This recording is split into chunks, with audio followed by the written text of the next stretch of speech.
No está hablando nadie.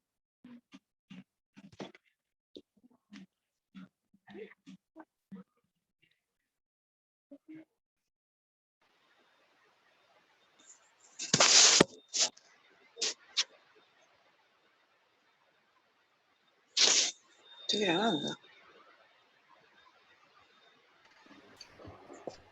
Hola, buenas tardes. ¿Cómo están? Hola. Hola, ¿qué tal? Bueno, yo soy Natalia, la secretaria de Construcción de Alternativas.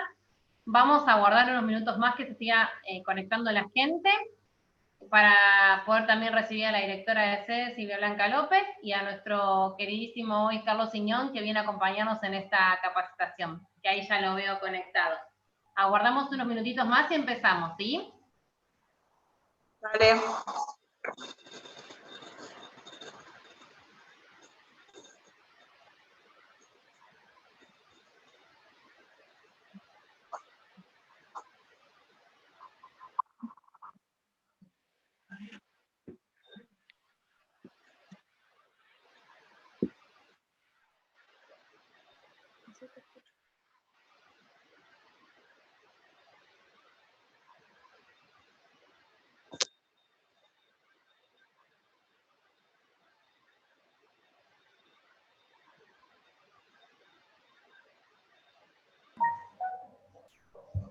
Cecilia, te veo con la mano levantada. ¿Quieres decir algo?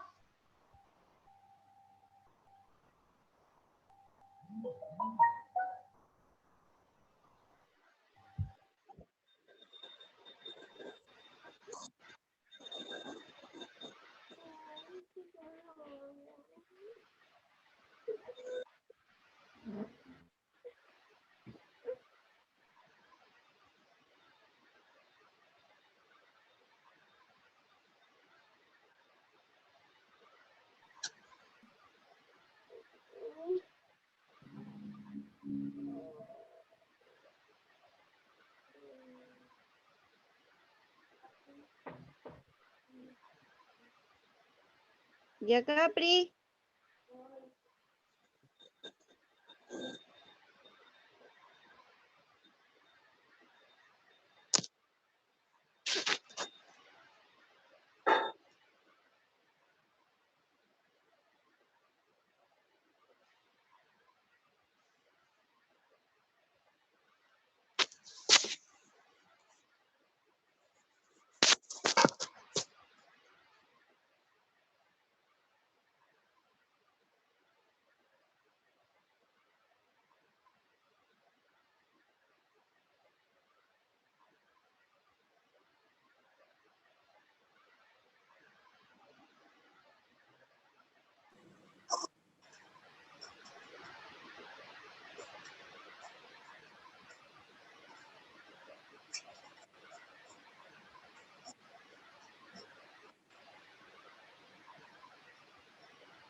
Hola, buenas tardes para los que se van sumando. Ya somos más de 50, no, 45 participantes, un montón. Vamos a esperar hasta 10 y 10 vamos a comenzar, ¿sí? Así no nos perdemos nada desde el comienzo de nuestro queridísimo Carlos Siñón. ¿Esperamos 5 minutitos más? Vale.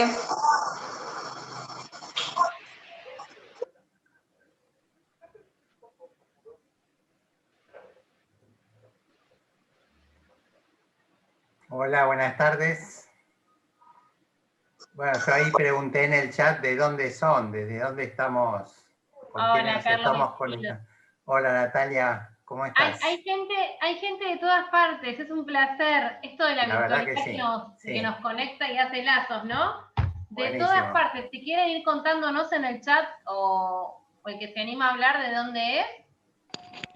Acá tengo Campana, tengo Formosa, Olavarría, Corrientes Capital, Mar del Plata, Chilecito, La Rioja, Ushuaia, que dice que están con problemas de internet en la provincia. Igual esto está grabado, ¿sí?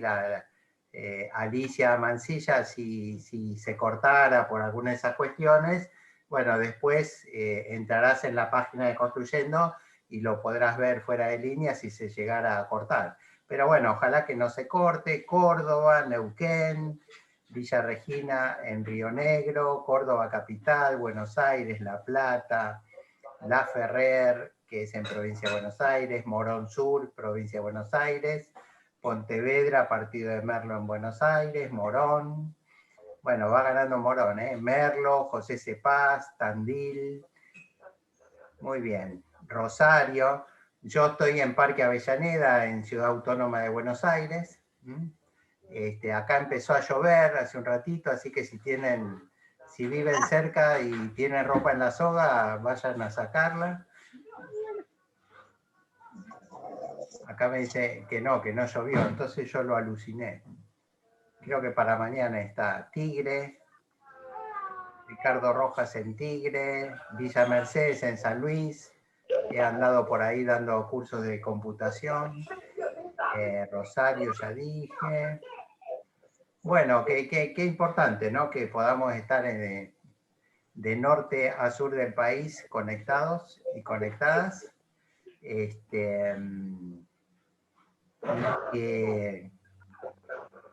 En José Cepaz dice Andrea que sí, que cayeron unas gotas, así que no fue una alucinación auditiva mía.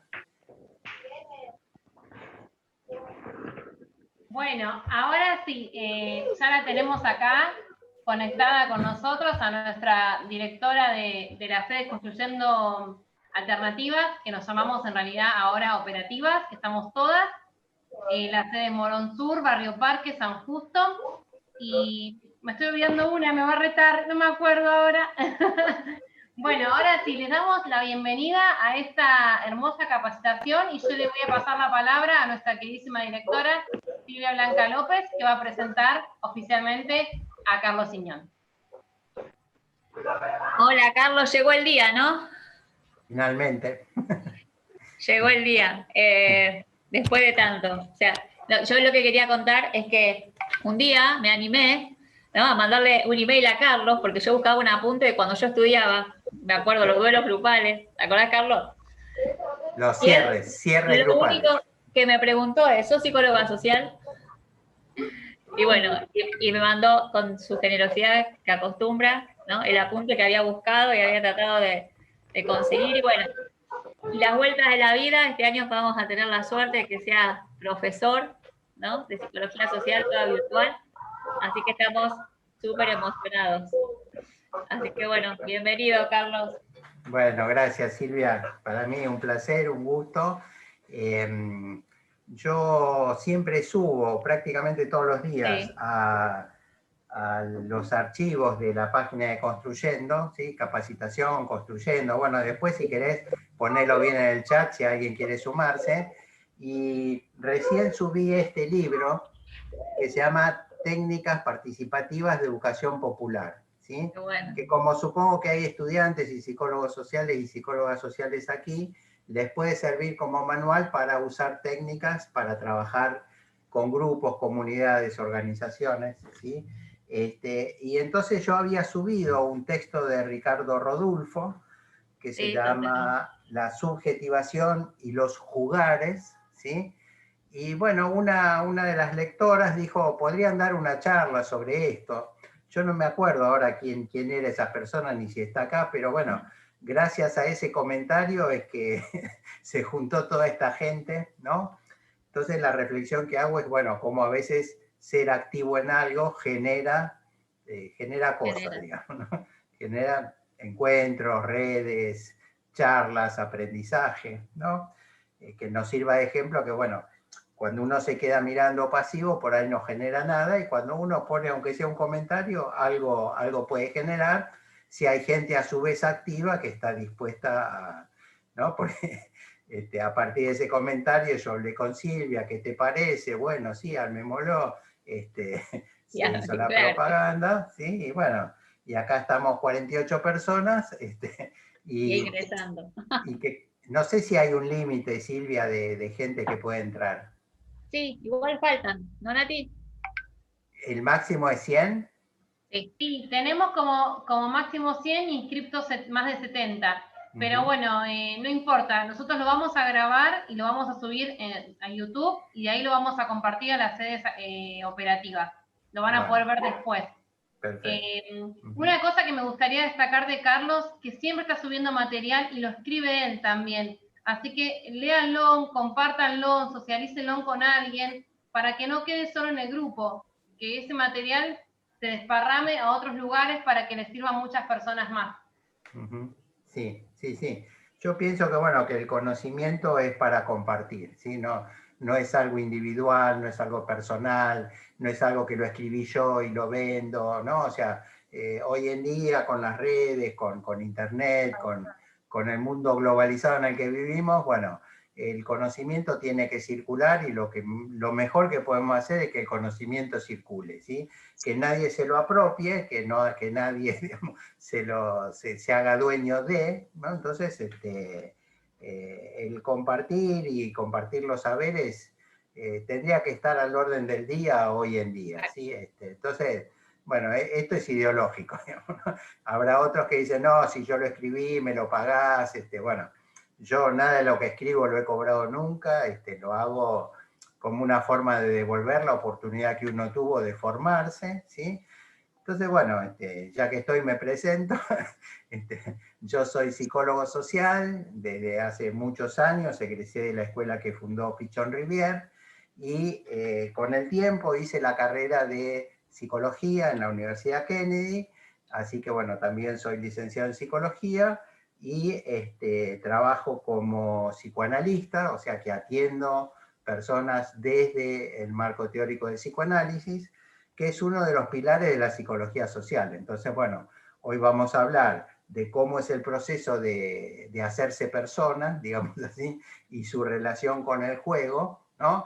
Y justamente el autor, Ricardo Rodulfo, es un doctor en psicología por la Universidad de El Salvador, también da clases en la Facultad de Psicología en la Universidad de Buenos Aires, ahí es profesor desde 1984, él es porteño, ¿sí? Es oriundo de la ciudad autónoma de Buenos Aires, y su familia es mitad inglesa y la otra mitad repartida entre austríacos y vascos.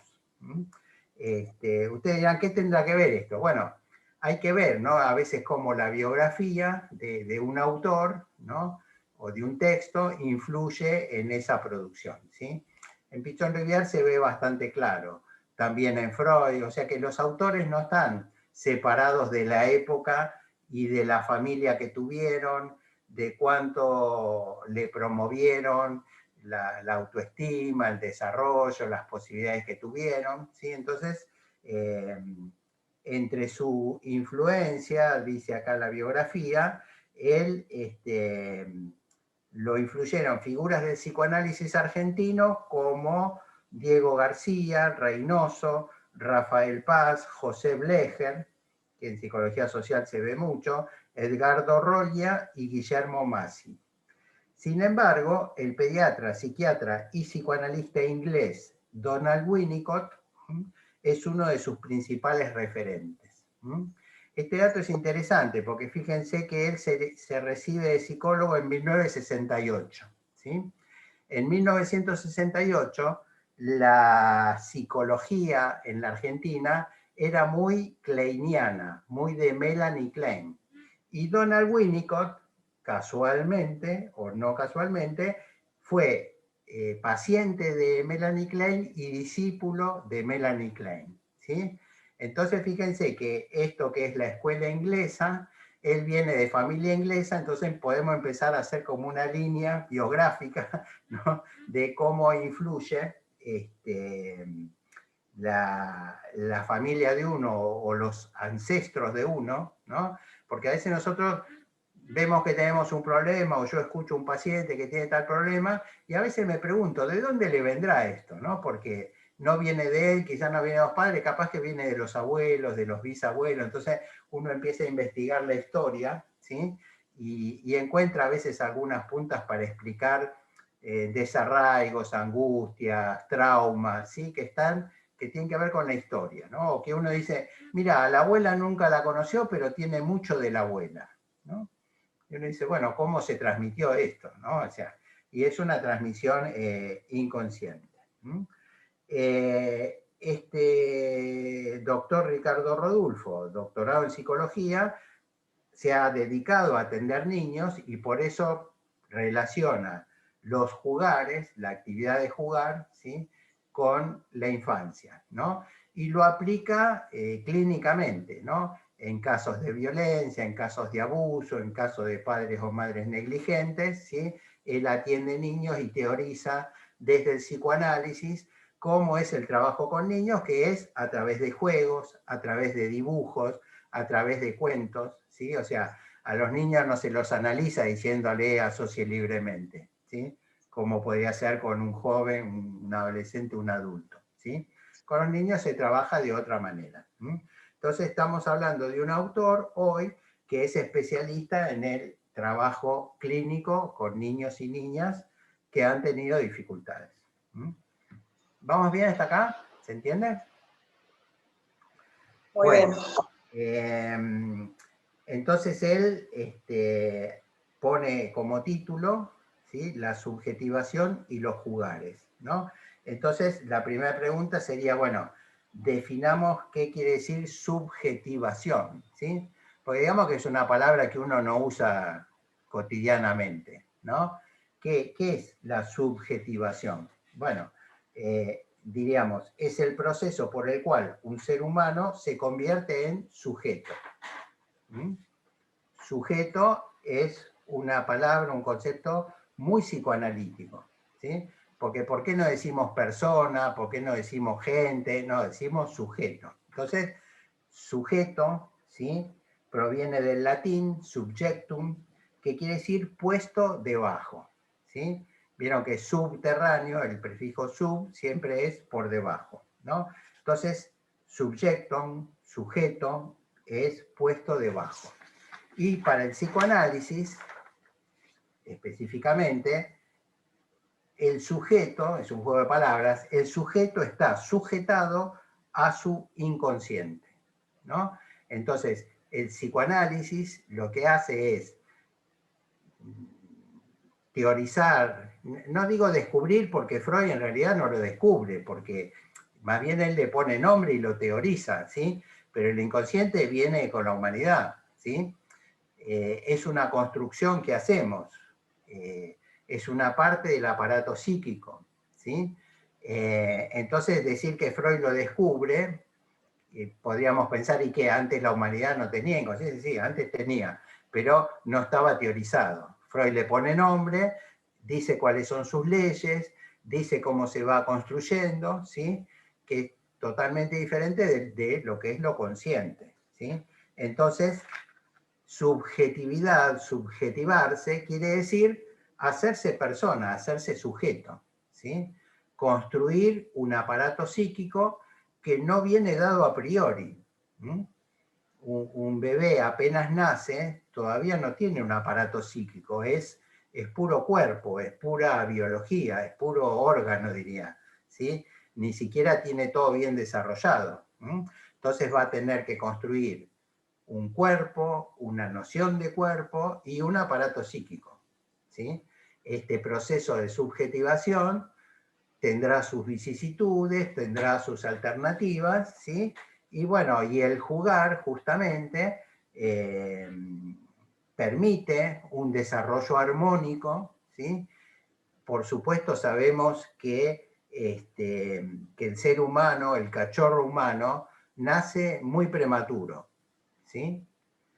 Piensen ustedes, no sé, una jirafa, ¿no? Nace una jirafa y al poco rato nomás, a las pocas horas, ya está por ahí, dicen que la madre le pega unos cogotazos para que mantenga el equilibrio, pero enseguida se para en sus cuatro patas y sale caminando, ¿sí? No hay cachorro humano que haga eso, ¿sí? ¿Conocen algún bebé que salga de la panza de la mamá y salga gateando? No, va a gatear con suerte a los 6, 7, 8 meses, ¿no? O sea, entonces decimos, nace muy prematuro el bebé, ¿sí? El cachorro humano, si no lo baraja alguien, no tiene ninguna posibilidad, ¿sí? Entonces, ¿qué quiere decir? Que somos sociales por necesidad. O sea que si no hay un cuidador, una cuidadora, una familia, una institución o alguien que, aunque sea un animal, ¿sí? Aunque sea una loba, como en el mito de Rómulo y Remo, ¿sí? Pero ha habido chicos abandonados que han sido criados por lobos, ¿sí? Hay un caso en Francia, en el bosque de Aveyron, un chico que, bueno, no sé por qué quedó abandonado y lo crió un animal, una loba, ¿sí? Ese chico murió muy joven, ¿sí? Y no llegó a desarrollar lenguaje, pero tuvo sobrevida porque alguien lo alimentó, porque el cachorro humano no se alimenta por sí solo. Una ballena, por decir otro mamífero, ¿sí? El ballenato sale y al rato está tomando la teta de la mamá, o un elefante, ¿sí? O cualquier mamífero, ¿sí? Y digo mamífero porque nosotros somos mamíferos, ¿sí? Somos mamadores, somos, ¿sí? Lechones en ese sentido, ¿no? Necesitamos una mamadera o una teta, ¿no? Pero ese bebé que nace prematuro, esa prematurez provoca que tenga que haber un cuidador, una cuidadora, ¿sí? Que permita un desarrollo, ¿sí? Si no, no tenemos ninguna posibilidad. Pero estábamos con el sujeto, ¿sí? Yo le dije subjetivación, sujeto, ¿sí? Ahora se habla mucho desde un enfoque de derechos que somos sujetos de derechos, ¿no? Cuando hablamos de femicidios, estamos hablando de que pareciera que la justicia no garantiza ciertos derechos, ¿sí? Entonces, bueno, fíjense cómo ser sujeto de, ¿sí? También tiene su parte beneficiosa en el sentido de, bueno, tengo mis derechos y por suerte ahora en la educación, yo soy profesor en secundaria, enseña derecho. Los chicos y las chicas son mucho más conscientes de sus derechos hoy, ¿sí? Que en otras épocas, ¿no? Donde éramos algo así como patrocinados, ¿no? El adulto patrocinaba al niño, la niña o el adolescente.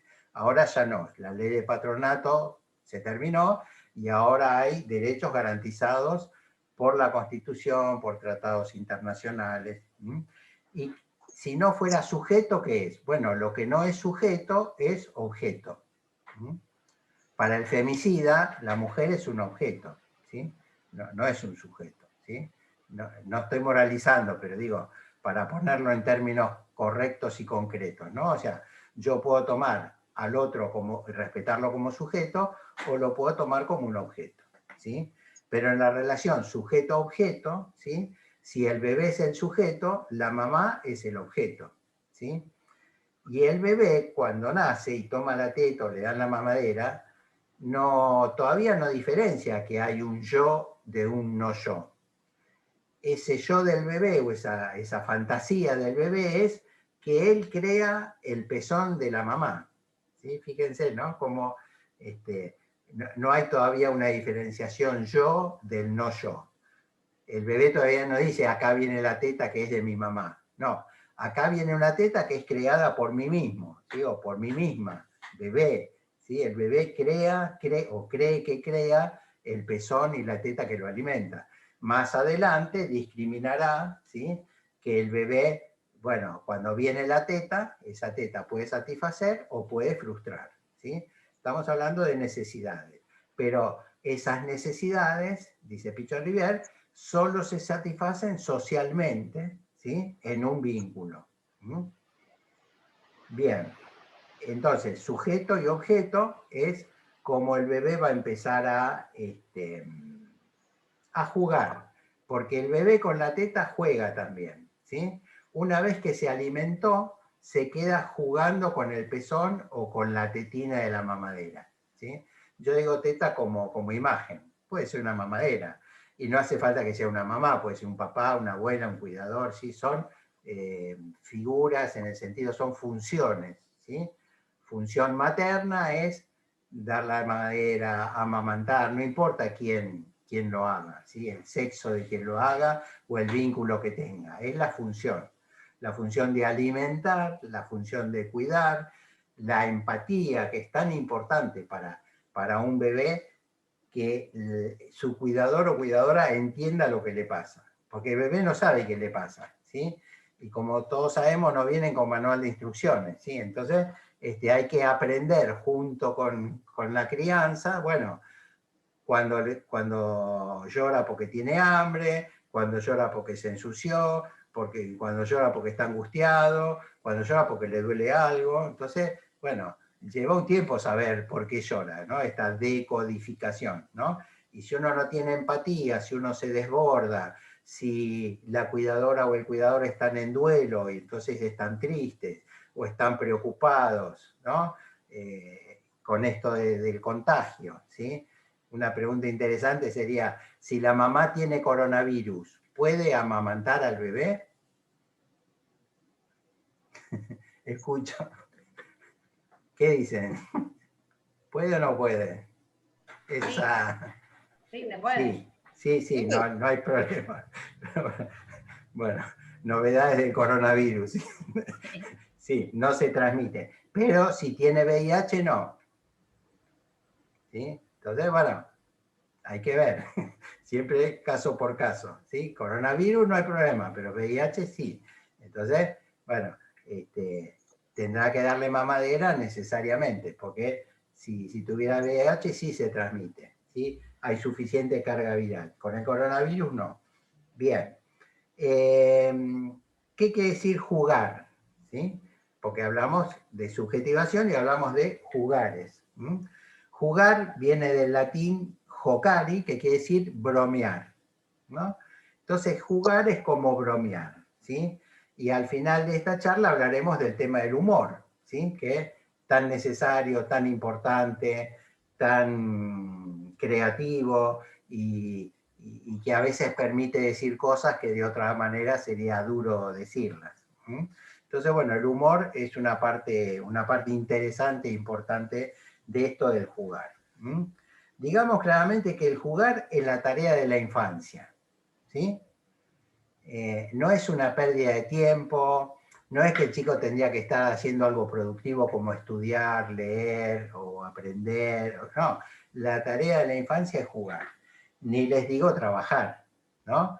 Porque, bueno, el trabajo infantil sigue existiendo y la tarea de la infancia no es trabajar, la tarea de la infancia es jugar. Entonces, no lo consideremos una pérdida de tiempo. ¿Y por qué no estás estudiando en vez de jugar? ¿Por qué no aprovechás el tiempo en vez de jugar? No, el chico con todo su derecho puede decir, es la tarea que a mí me encomendaron. Yo aprendo jugando, en todo caso, me divierto, crezco, desarrollo mi cerebro, ¿sí? Todo eso se hace jugando. Desde bebé, que el bebé juega con el pezón, hasta de adultos que deberíamos jugar más, ¿no? Recuperar ese niño interior.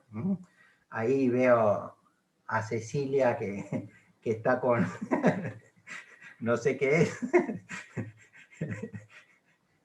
una niña, ¿sí? Hola.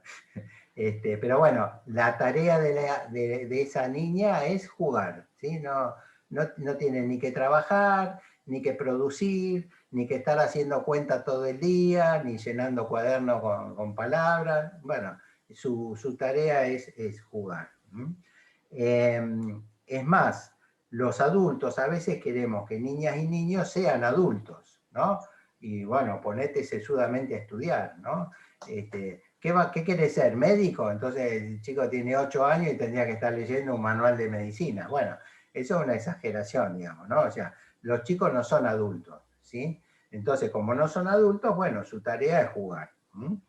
Y si no, a veces los infantilizamos, ¿no? Los tratamos más chicos de lo que son, ¿no? Es todo un arte tratar al niño o a la niña con la edad que tiene, ¿sí?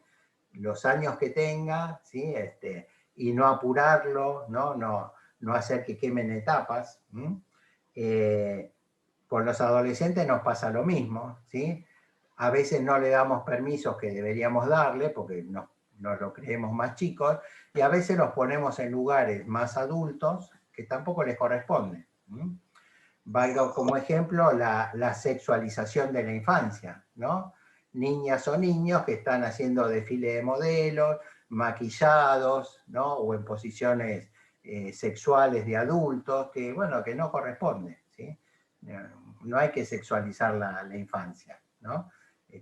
No hay que hacerlos más precoces de lo que son, ni más ni menos, digamos, ¿no? Entonces, bueno, transmitirles, ¿sí? Yo trabajo mucho en educación sexual integral, ¿m? La ley dice que desde los 5 años hasta la universidad, bueno, la información sobre educación sexual integral es un derecho, ¿m? Pero nunca hay que ni apurar los tiempos, ¿sí? Ni tampoco retrasarlos, porque los chicos ni son bobos, ni son adultos chiquitos, ¿sí? O sea, es todo un equilibrio ir... Leandro se ríe. Me encanta. ¿Por qué te reís, Leandro? No, me reí de otra cosa nada más. Ah, bueno, yo pensé que era gracioso. No. No, es un tema serio, pero justo me reí de algo, perdón. No, es que este tema es serio, pero no solemne, ¿viste? Entonces no, nos podemos reír, no hay ningún problema. Bien. El jugar produce placer, ¿sí? Y en este sentido se relaciona con lo sexual, porque para el psicoanálisis todo lo que produzca placer tiene un sentido sexual, ¿sí? Que no quiere decir genital. Una cosa es lo sexual, otra cosa es lo genital, ¿sí? Entonces, Freud mucho tiempo piensa que el aparato psíquico se mueve en función del placer, ¿sí? Que tiene que ver con una descarga de energía, ¿sí? Digamos eso entonces, jugar produce placer. Por eso a veces en las escuelas no está muy permitido el jugar, porque el placer tampoco está muy permitido, ¿sí? Entonces, yo que trabajo en escuelas, por ahí hago un chiste, los estudiantes se ríen y alguien viene a ver qué pasa, ¿no? Viene a ver qué ocurre, que el alumnado se está riendo, ¿sí? Entonces, dale, Leandro. Tenía una consulta que justo estás diciendo eso y se me ocurrió ahora. Vio que Freud plantea que hay una etapa de latencia en la que el niño ya no es sexual, es por un tiempo hasta la adolescencia. En esa etapa, ¿el niño puede llegar a sentir placer por algún medio artístico o algo? No sé si hay algo de eso. No sé, lo digo de la ignorancia. Ahora vamos a ver las etapas, ¿no? Las etapas de la energía sexual, que se llama libido, ¿sí? Y en el periodo de latencia hay como una especie de adormecimiento, pero esto no quiere decir que el niño o la niña no sientan placer. Su placer está puesto en aprender, en socializar, ¿sí?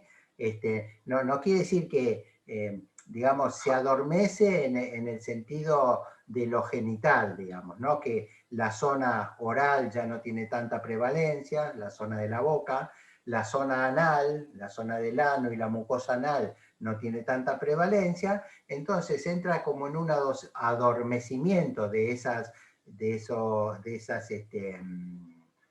zonas erógenas, ¿sí? Entra en un adormecimiento, entonces su placer está en esto, en socializar, empiezan los cumpleaños, vienen los festejos, van a la escuela, aprenden, se van de campamento, y eso lo hacen con mucho placer, ¿sí? Pero en el tema específico de lo sexual hay como un adormecimiento y viene como una explosión ya en la prepubertad, pubertad y adolescencia, ¿sí? Espero haberte contestado. A ver, no siempre el jugar es sano, ¿sí? Hay lo que se llama el juego compulsivo, las adicciones al juego. Entonces, no estamos moralizando respecto de que el juego es bárbaro, ¿no? Bueno, tiene algunos aspectos, hay juegos que son creativos y hay juegos que son enajenantes, ¿no? Me acuerdo hace unos años salió un juego que se llama Candy Crush, el de los caramelitos de distintos colores, y a mí me dijeron, es muy adictivo ese juego, ¿no? Entonces yo me dije a mí mismo, bueno, entonces no lo voy ni a probar, porque, viste, yo soy adictivo con los juegos, entonces, bueno, prefiero mantenerme alejado, ¿sí? Entonces, no todo juego es beneficioso, no todo juego es creativo, y hay gente que se juega la vida y se juega lo que no tiene, y juega para perder, ¿sí? Entonces, nunca es todo, ni todo bueno ni todo malo, ¿no? En términos así morales. Entonces, bueno, hay que ver qué parte del juego, si es un juego enajenante, si es un juego que me hace perder tiempo, me hace improductivo, y yo tengo que dar un examen mañana y estoy jugando a cualquier juego informático o tecnológico, bueno, estoy perdiendo el tiempo, porque en realidad tendría que dedicarme a otra cosa, ¿no? Entonces, bueno, hay un juego que es productivo, hay un juego que permite el crecimiento, y hay otro que no, ¿sí? Entonces, ojo que cuando hablamos de juego no solo es la parte linda, la parte romántica, hay otras partes de gente que se arruina, no por el juego, sino se arruina jugando, ¿no? De hecho, la sociedad te promueve los juegos de azar todo el tiempo, ¿no? Y si esta vez te toca a vos, ¿no? Entonces, todo el mundo sueña con sacarse la lotería, el bingo, el kini, o lo que sea, ¿sí? Y una cosa es un entretenimiento y otra cosa es postergar proyectos más importantes por estar jugando, perdiendo el tiempo, o incluso arruinándose, ¿sí? Porque hay gente que con el juego se arruina, ¿no? Entonces, en la viña del Señor hay de todo. Freud, ya que hablamos de Freud, Leandro lo mencionó, define como juego un juego de un carretel que se llama Fort Da, ¿sí? Esto es alemán, ¿sí? Está Freud mirando a su nietito Ernest, ¿sí? Que tenía en ese momento 18 meses, y entonces en el capítulo 2 del libro Más allá del principio del placer de 1920, observa a su nieto de 18 meses y ve que él tira muchos objetos, ¿no? Los aleja de sí y los tira, ¿no? Los tira, hasta que encuentra un carretel, el niño, lo tira y usa la palabra O, ¿sí? Dice O, hace una O larga, y esto quiere decir fort, y fort en alemán quiere decir se fue, ¿no? Entonces, tira el carretel y dice en alemán, se fue, ¿sí? Espera un rato y después dice, hace una A larga, por eso es for da. Se fue y el da sería volvió. Acá está. ¿Vieron cuando uno juega a las escondidas con los chicos? ¿Dónde está el tío? ¿Dónde está el padrino? ¿Dónde está el abuelo? ¿Dónde está la tía? Y uno se destapa y dice, acá está. Bueno, ese A sería, bueno, acá. Entonces Freud descifra, lo define como juego y dice que el niño de 18 meses lo que está haciendo es haciendo que la madre se vaya y cuando él quiere vuelve, ¿sí? Se va y vuelve, se va y vuelve, y hasta que la madre no vuelve, él no deja de hacer ese juego, ¿sí? Entonces Freud teoriza, supone que lo que está haciendo el niño es bancándose la angustia, en vez de estar mirando la puerta a ver cuándo vuelve la mamá, está con ese juego elaborando la ida de la mamá y el regreso de la mamá. Pero que en el medio lo importante es que hay una demora. Entre el estímulo y la respuesta tiene que haber una demora. El juego permite esto, permite armar en lo que en psicología se llama una estructura de demora. Vieron que la gente ansiosa no tiene espera, no tiene demora. Entonces uno dice, le debe haber pasado algo cuando jugaba, ¿no? Que todos se lo daban rápido, o haría berrinches o pataleos y enseguida se lo daban, ¿no? Entonces no aprendió a esperar, ¿sí?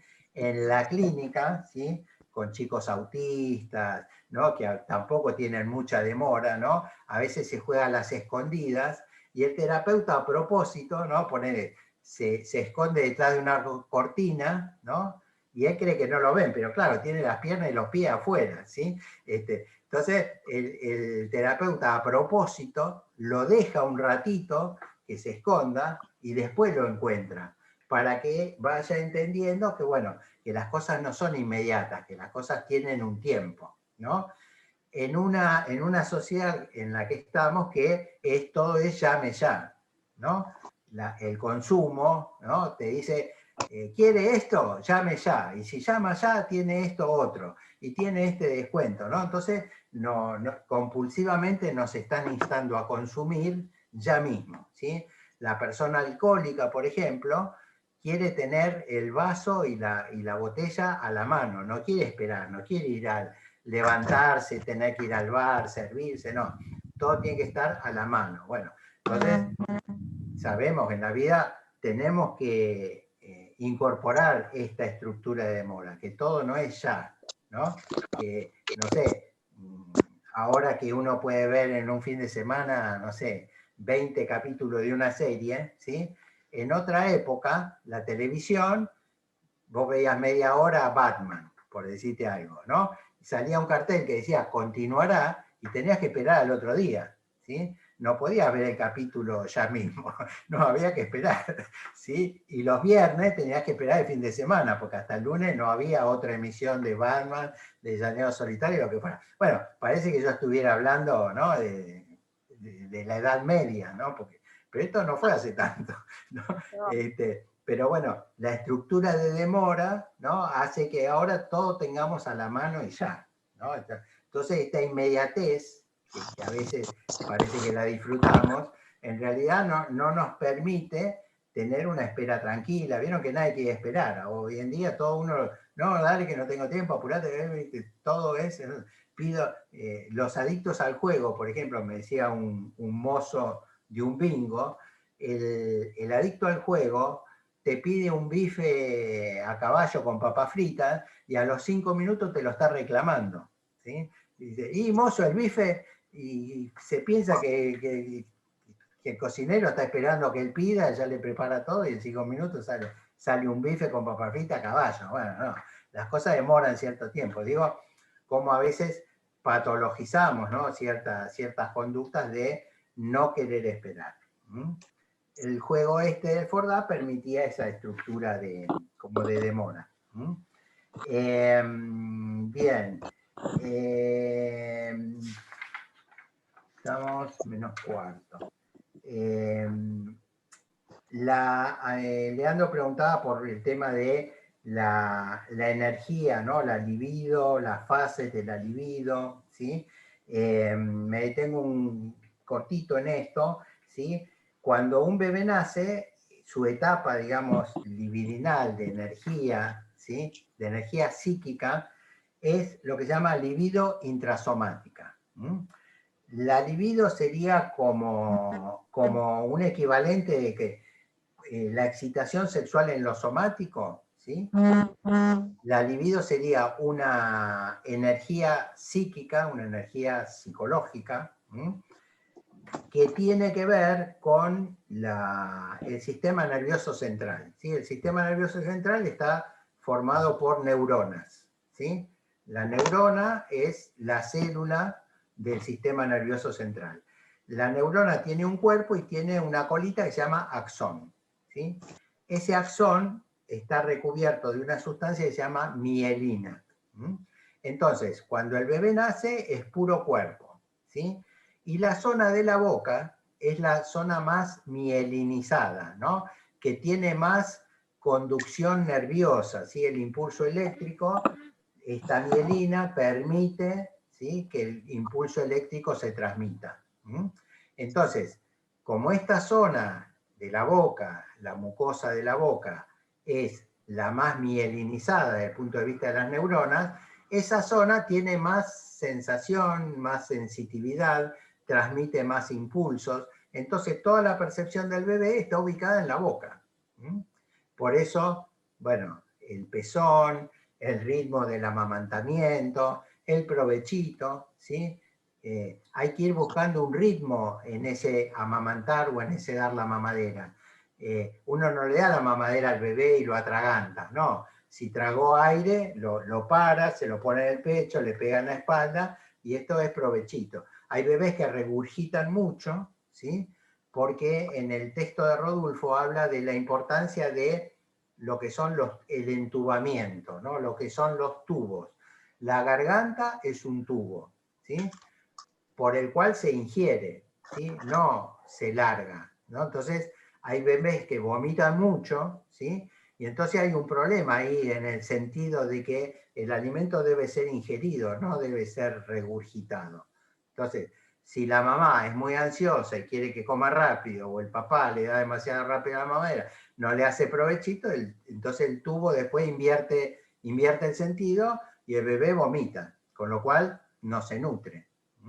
Entonces, es todo un ritmo y es todo un aprendizaje, ¿no? Y este ritmo también tiene que ver con el juego, porque los juegos también tienen un ritmo, ¿no? No son ni todo rápido, ni todo lento. No sé, el juego de las escondidas tiene un ritmo. Alguien cuenta, los demás se esconden, después dice punto y coma que no se escondió en broma y sale a buscarlos, ¿no? Entonces, no tiene siempre el mismo ritmo. Cuando lo descubrís hay que correr, a ver quién libra primero, ¿no? O sea, bueno, son todos ritmos, ¿no?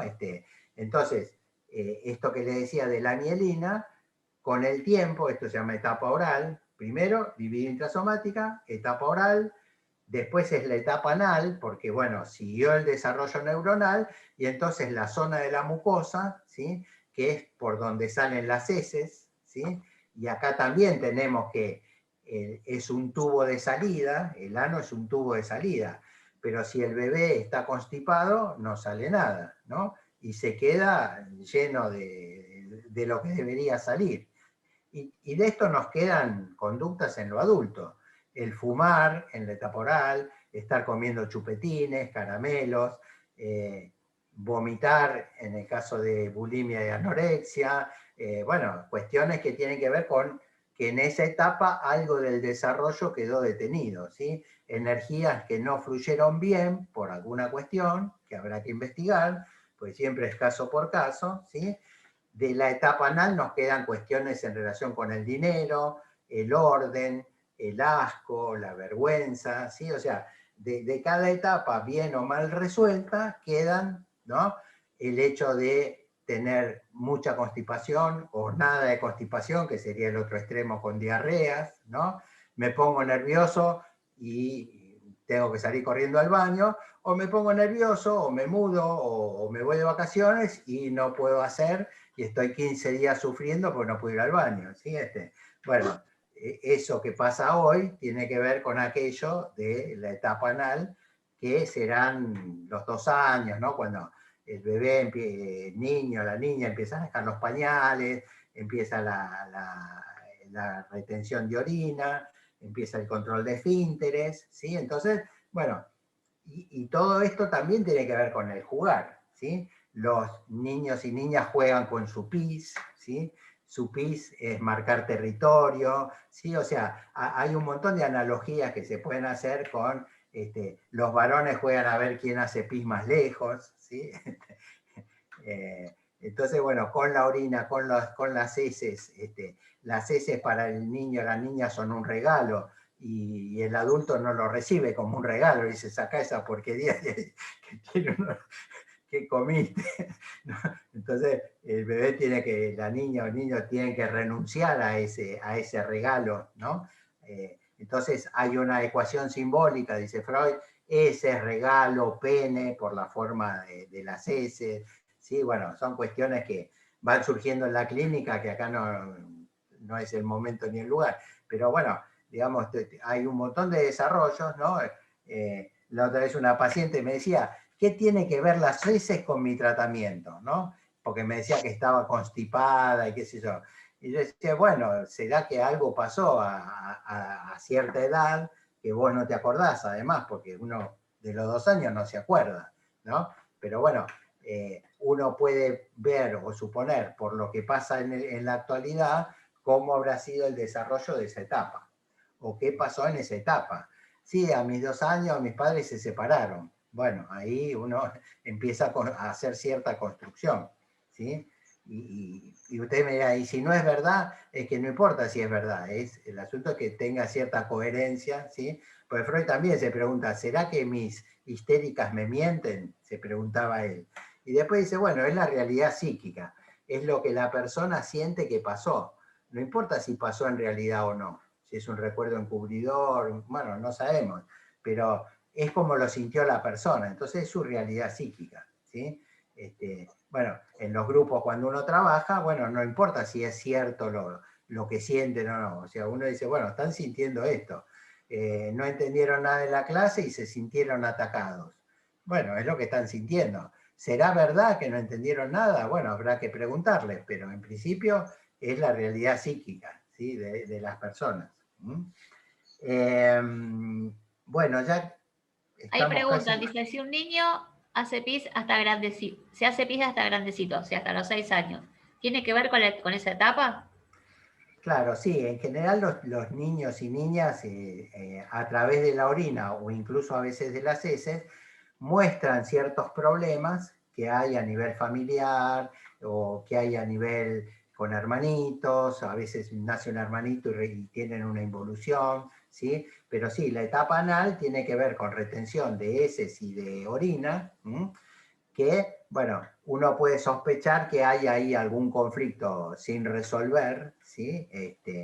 Donde primero lo que hay que descartar es que no tengan ningún problema médico, ningún problema biológico, ¿sí?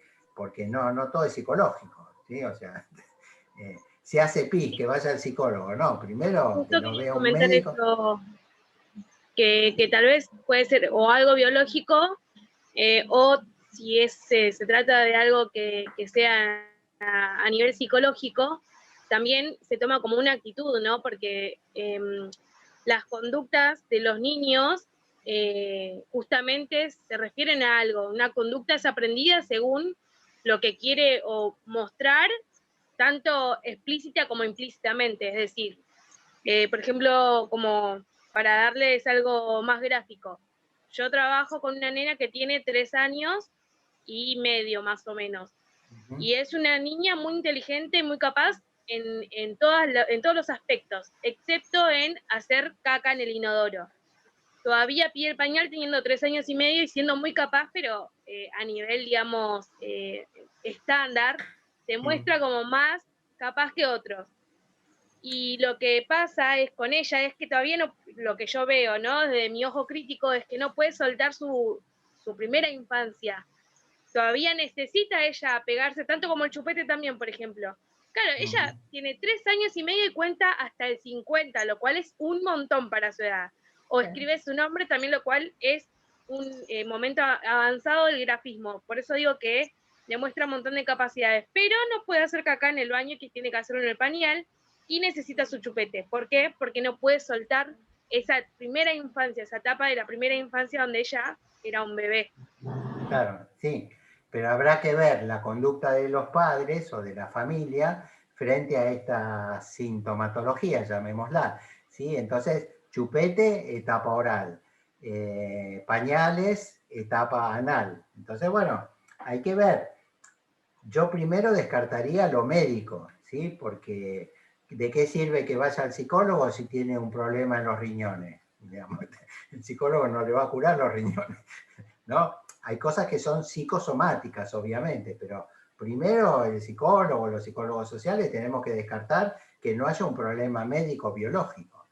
Después vemos cómo interviene lo psicológico, que en realidad siempre interviene, pero bueno, si es un problema médico, que lo atienda el médico, porque yo no soy ni urólogo, ni nefrólogo, entonces, podría hablar con el nefrólogo, el neurólogo, o el urólogo, ¿sí? o el gastroenterólogo o la gastroenteróloga, pero bueno, primero descarto que no sea algo físico y después entramos en el terreno de lo psicológico, ¿sí? De, bueno, ¿qué está pasando ahí? Que esta niña, bueno, pareciera que en su desarrollo, ¿no? Pues supongamos que va al jardín con el chupete, ¿no? ¿Y hasta cuándo? O si va a un jardín de infantes estatal, capaz que no le quieren cambiar los pañales y la dejan cagada toda la mañana, ¿sí? Porque ¿viste? Los cuidadores, a veces la jardinera o los jardineros no quieren, en 3, 4 años ya no quieren cambiar pañales, ¿sí? En este caso se presenta el factor, uno de los factores más importantes y nuevos, que es la pandemia.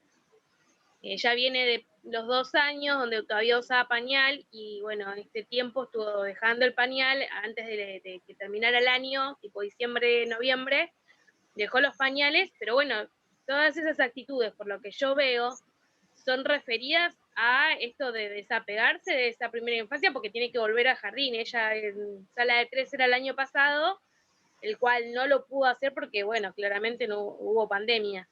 Entonces, Claro, pero ahora que se está volviendo a la presencialidad, bueno, hay que abordarlo. Bien. Silvia, ¿vos querés hacer alguna cuestión con la cursada virtual? ¿Querés comentar algo? Porque hay una pregunta, dice, ¿hay alguna conducta, dice, como por ejemplo la adicción al cigarrillo? Pregunta. Claro, sí, por ejemplo, el cigarrillo tiene que ver Sí, con... disculpen que interrumpa, era mi pregunta. La pregunta en sí entera era, ¿hay alguna conducta que se refleje en la adultez relacionada con la etapa fálica, como por ejemplo la etapa oral con el cigarrillo, o las adicciones y demás? Porque no sé ninguna conducta de ese tipo. Bueno, la etapa fálica, ¿sí? Viste que se divide en dos, ¿no? La fálica uretral, ¿sí? Y la fálica genital, ¿sí? Que es en la prepubertad, la pubertad y la adolescencia, ¿sí? Entonces, a ver,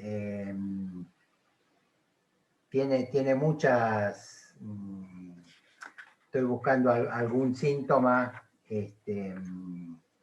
de una persona, no sé, una persona que tiene 30 años, ¿sí? Y todavía no tuvo su debut sexual, ¿sí? Lo desea, ¿sí? Aparentemente sería heterosexual, pero bueno, tiene una traba, tiene una dificultad, con una prostituta no quisiera tener su debut, y se engancha con chicas que son como muy religiosas y muy, ¿no? Entonces, es como que él tuvo ahí un detenimiento, ¿no? Como que quiere, pero no se anima, ¿sí? O sea, tiene como una especie de bloqueo, ¿sí? Bueno, y eso sería un síntoma, pero no porque esté obligado a hacerlo, porque si no quiere hacerlo y no le produce problema, pero él quiere, pero no puede, ¿entendés? Entonces, bueno, tampoco hace análisis, así que no sé si él solo va a poder resolver, ¿sí? Porque tiene una novia, pero la novia no lo ayuda en eso. Prefiere mantener, o sea, Freud habla que a veces los síntomas tienen un beneficio secundario, ¿sí? Que a veces una enfermedad tiene un beneficio secundario, ¿sí? No sé, y da como ejemplo una persona que pide limosna y te muestra sus muñones, ¿sí? Porque a cambio de eso recibe, ¿no? Una limosna. Entonces, bueno, ese sería el beneficio secundario, digamos, ¿no? O sea, tiene un problema, pero se lo anda mostrando a todo el mundo para no trabajar o vivir de la caridad, digamos, ¿no? Entonces, bueno, ese sería el ejemplo. Entonces, bueno, Freud también dice uno se enamora de sus síntomas, ¿no? Se aferra y no los quiere soltar, ¿sí? Entonces, así como hay gente que dice, sí, el cigarrillo hace mal, pero yo no lo quiero dejar, ¿no? Mucha gente te dice, sí, ya sé que no es bueno, que hace mal, o las drogas, o la marihuana, o el alcohol, yo sé que hace mal, pero yo chupando soy el tipo más feliz del mundo, decía un paciente. Bueno, ¿cómo lo sacás de ahí, no? Qué difícil, porque si chupando es el tipo más feliz del mundo, ¿cómo hacer, viste? Para no chupes, ¿no? No tome que te hace mal, viste, o sea, que no es una cuestión moral, digamos, ¿no? Pero bueno, por eso, cuando hablamos de placer, también, bueno, está el placer y está la realidad, ¿no? Las dos cosas, ¿no? Siempre en lucha, ¿no? Esto me da placer, pero en la realidad veo que me hace mal. Entonces, ¿cómo hacemos? ¿Con qué nos quedamos? ¿Con la realidad o con el placer? Siempre están, ¿no? Lo consciente y lo inconsciente, expresado de otra forma, ¿no? Lo consciente diría, voy a tirar la basura, bueno, tengo que agarrar la llave. Pero el inconsciente te hace olvidar la llave, tirar la basura y te quedaste afuera, ¿sí? Y estabas en calzoncillo, ¿sí? Bueno. Y esto nos pasa, no te digo todos los días, pero a veces nos pasa, ¿sí? Yo la otra vez iba a subir al auto y no encontraba la llave, y había abierto la puerta. Digo, pero ¿cómo abrí la puerta y ahora no encuentro la llave? ¿Viste? Bueno, las había dejado puestas en la puerta. Pero digo, estas cosas no pasan a diario, equivocaciones orales, queremos decir una cosa, decimos otra, ¿no? Queremos hacer una cosa y hacemos otra, o bueno, queremos amar al otro y lo terminamos odiando, bueno, esas cosas son cotidianas, ¿no? Y uno dice, ¿cuál es la explicación? Bueno, es el inconsciente que nos manda a sufrir, ¿sí? Mucha gente hoy me dijo, ay, ¿me puedo anotar ahora? Y yo pensaba para mis adentro, bueno, pero te acordaste tarde. No, el tiempo de... Claro, que diga Silvia todos los que le mandé hoy, ¿no? Pero bueno, Claro, no se ¿qué va a podía. hacer? Claro. O sea que si quedamos estancados en alguna etapa del juego, eso lo vamos a traducir cuando seamos adultos. Se va a ver. Claro, sí, porque a veces yo siempre digo, bueno, las etapas hay que hacerlas en la edad que uno corresponde que las haga, ¿no? Si a tus 15 años no te dejaron ir a bailar, por ahí a los 40 se te da por ir a bailar. Y vos decís, bueno, pero ya estás grande. Bueno, pero a mí a los 15 no me dejaron, así que lo voy a hacer ahora, ¿no? Entonces, hagamos las cosas en la etapa que corresponde, ¿sí? Para no tener que andar, ¿no? Como, bueno, creo que los adultos a veces tenemos un déficit de haber jugado, ¿sí? Entonces, por responsabilidades, o porque tuve que empezar a trabajar temprano, o porque tenía que cuidar de mis hermanitos, o por lo que sea, ¿sí? Mi mamá se murió y yo quedé a cargo de la casa, qué sé yo, uno escucha historias de estas todos los días, bueno, y uno dice, bueno, ahí hay un déficit, ¿sí? Un déficit de jugar, que capaz que después es un jugar compulsivo, ¿no? Entonces uno dice, bueno, ¿y cómo es? Y bueno, es porque uno no hizo las cosas que tuvo que hacer en su momento, ¿no? Entonces conviene ir respetando los tiempos, las etapas y las tareas propias de cada momento, ¿sí? Entonces, bueno, yo trabajo con adolescentes y me dicen, no, lo que pasa es que pegué un buen laburo, voy a dejar la escuela. Digo, mirá, la escuela es obligatoria, ¿viste? La secundaria ahora te la van a pedir en todos lados, ¿no? Está bien, será un buen laburo, pero qué sé yo, el día de mañana no vas a tener un buen laburo. No sé, si tenés 50 años y no terminaste la secundaria, no sé de qué vas a laburar. Entonces, digo, las cosas hay que hacerlas en el momento, porque después las puedes hacer después, si no, ¿viste? O sea, después hay educación de adultos. Aparte, me parece que a la velocidad que vivimos, ¿no? Y con todo lo que tenemos, a veces no le permitimos al niño jugar. Porque tiene que ver también con el estrés del adulto, con las ansiedades del adulto, con que vivimos aislamientos. Claro. El año pasado todos los miedos que le trasladamos. Claro, hay chicos que tienen la agenda demasiado cargada, ¿viste? Sí. Por ahí ahora con la pandemia no, pero antes que catecismo, que guitarra, que inglés, este chico cuando juega, ¿viste? Siempre está aprendiendo algo. O el catecismo, o la guitarra, o el inglés, bueno, está bien, todo es muy interesante. ¿Viste? Jugar también. Y aparte de esto de las máquinas, ¿no? La tele, el juego simbólico, antes era mucho más juego simbólico, ¿no? Y ahora es como que todo está ahí. Sí. ¿No? Y eso que decís vos, Phil, me parece que es lo que hay que recuperar hoy en día. Es recontra importante recuperar el juego físico, que tanto se perdió. Que el adulto juegue con el niño como en constantes ocasiones, ¿no? Porque uno lo que ve es que enseguida se recurre a la tele o al celular y me parece que hoy en día está haciéndose un vacío ahí, en eso de jugar simbólicamente. El juego de juguemos en el bosque. Antes yo me acuerdo que salía a jugar con mis amigos a la puerta de mi casa y jugábamos cantando esa canción. Hoy no la escuchás cantándola a un chico, salvo en un jardín. Y me parece que está bueno eso de recuperar, jugar físicamente, jugar con la familia, con los niños. Sí, acá en los comentarios ponen, ¿no? Recuperar el club de barrio. Jugar también. Claro, y nosotros recuperar, ¿no? El niño interior, ¿no? De cómo nos gustaba jugar, ¿no? Que a veces con los nietos, con los hijos chicos, ¿no? Uno puede, o con los sobrinos, ¿no? Bueno, ponerse a la altura, ¿sí? O sea, más abajo, ¿no? Y no querer que el niño o la niña suba, sino, bueno, nosotros ponernos a la altura del niño o la niña y jugar, ¿sí? Yo tengo un nieto de 7 años, ¿sí? Que está en Chile, y entonces jugamos a las cartas de Pokémon, ¿sí? Que es toda una cosmogonía y que este evoluciona en no sé qué otro. Y bueno, y entonces uno entra en internet y entra en esa cosmogonía y comparte un código, ¿sí? Que te obliga a enterarte de cuestiones que no sabía, ¿viste? Porque en mi época no había Pokémon, ¿viste? Me acuerdo que hace poco había mucha gente por la calle que parecían zombies, que estaban con el teléfono buscando Pokémon, ¿no? Pasó así fugazmente, ¿no? O sea, pasó, Sí. pero son como esas cosas que son boom y después se pierden y nunca más. Pero bueno, sí, recuperemos el juego, ¿no? Y en nuestras actividades profesionales también. Veamos cómo aplicarlo para que el aprendizaje sea más placentero, ¿sí? Para que aprendamos jugando, ¿sí? Para que haya placer en esto del saber, del conocer. Usemos el humor, usemos los chistes, pero no ese humor chabacano, sexista, discriminador, sino un humor sano, ¿no? No machista, no machirulo, ¿no? Estoy pensando hacer un taller de crítica de chistes, ¿sí?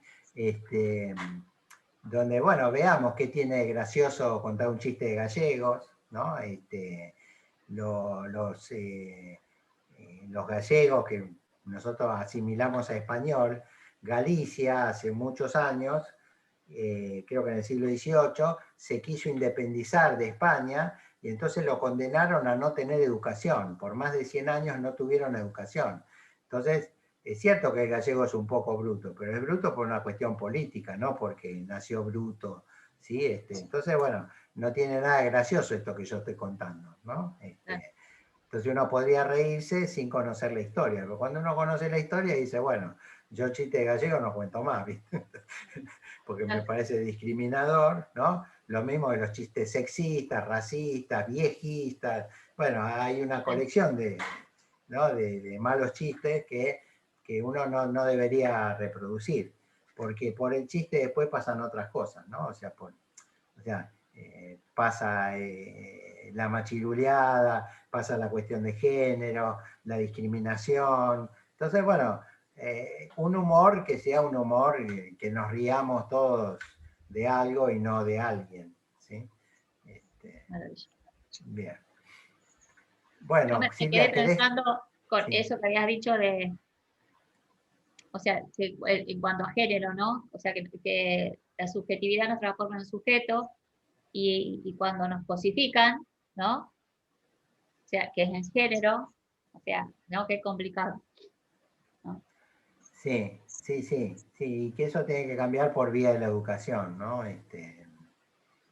Esto que hablamos de deconstruirnos, ¿no?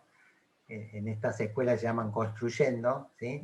Tenemos que construir nuevas masculinidades, ¿no?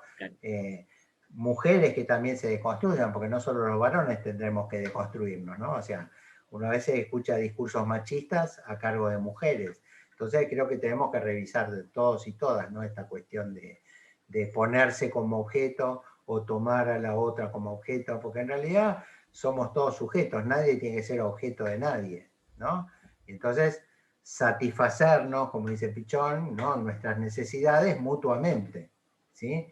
Sin que nadie sea enemigo de nadie, sin que nadie tenga que someter a nadie, ¿no? Pues si no es amo y esclavo siempre. Siempre hay un amo y siempre hay un esclavo. Entonces hay que salir de esa lógica, ¿no? Y en el juego no hay dominadores y dominados. Podrá haber uno que gana o uno que pierde, ¿no? Pero incluso muchas veces la educación se pone muy competitiva, ¿no? Trabajen en grupo y el primero que resuelve tiene un 10. Ahí se están mezclando paradigmas, o trabajan en grupo o el primero tiene un 10, no se pueden hacer las dos cosas, ¿no? Porque en uno se comparte, el colectivo aprende, uno enseña, otro aprende, pero bueno, y todos tienen un 10, en todo caso, ¿sí? Pero Claro. si no es o meritocracia o grupalidad, las dos cosas no se pueden, ¿no? Entonces, a veces conviven paradigmas que se oponen.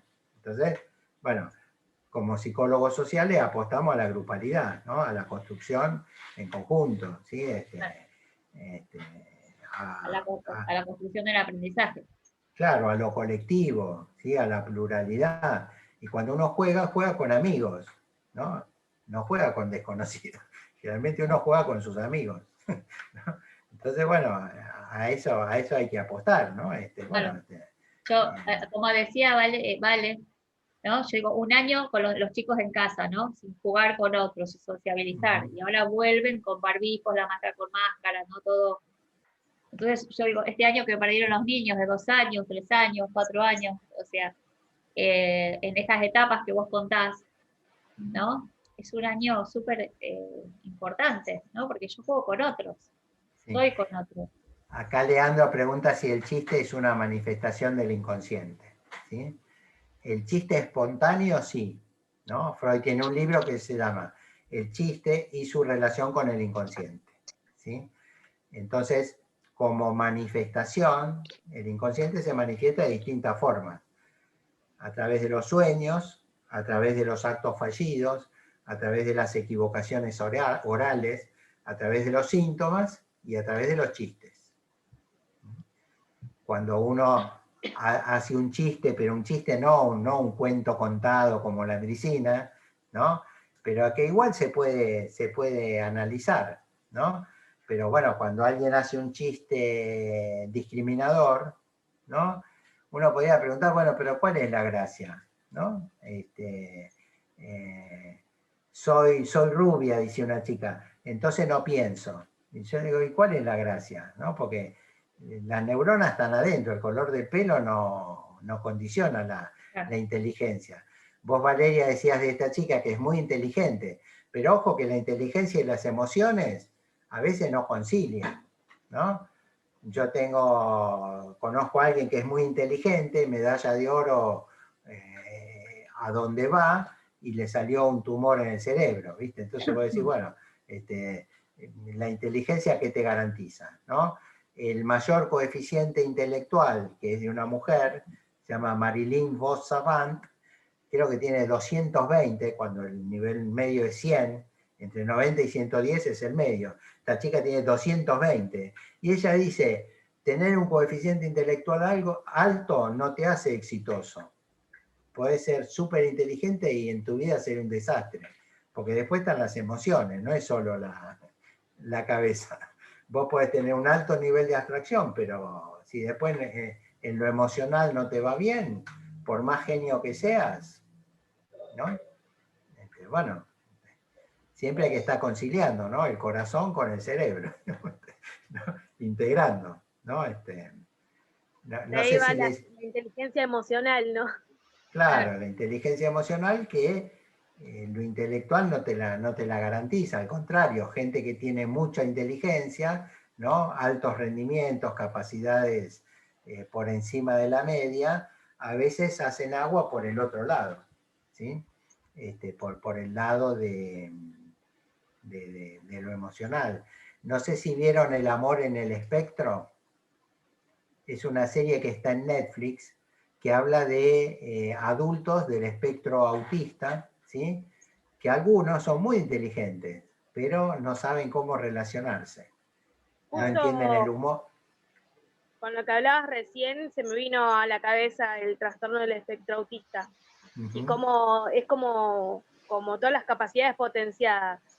Y justamente lo que pasa en el espectro es que son muy, por ahí, como capaces en tal o cual área, pero en lo emocional hay un vacío enorme, pero no bueno, ya conocemos todos el espectro autista, lo que tiene y cómo es, ¿no? En carne y hueso, pero digo que justamente se me vino a la cabeza ese ejemplo, ¿no? De cómo es una persona con autismo y cómo puede representar por ahí, o puede ser tan representativo, tan capaz, tan inteligente en tal o cual área, pero emocionalmente no puede recibir un abrazo o no sabe lo que le está pasando al otro, si el otro le dice está todo bien, y por ahí está con lágrimas en los ojos y no puede entender que el otro está mal porque llora.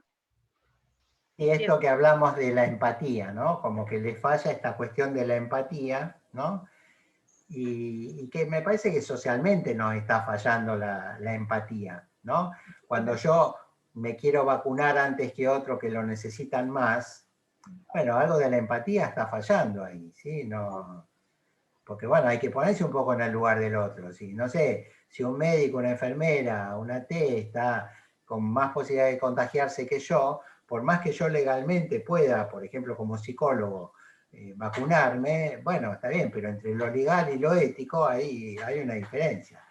Yo puedo decir, sí, lo que yo dice es legal, ¿sí? No sé, puedo tener un offshore en Panamá, pero bueno, hay que ver si es ético eso, ¿sí? Entonces, tenemos que, Bueno. me parece, ¿no? Como psicólogos sociales, pensar las cuestiones de la ética, ¿sí?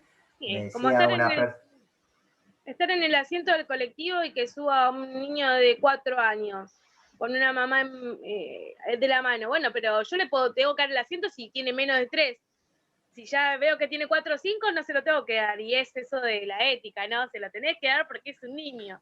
Porque se cae y la empatía, ¿no? Bueno, ponerte en el lugar del otro, ¿no? O sea, empatizar con las necesidades del otro, de la otra, ¿no?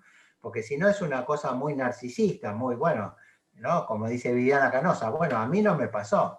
Bueno, porque no te pasó a vos no quiere decir que no le pase a otro, ¿no? Las cuestiones de género.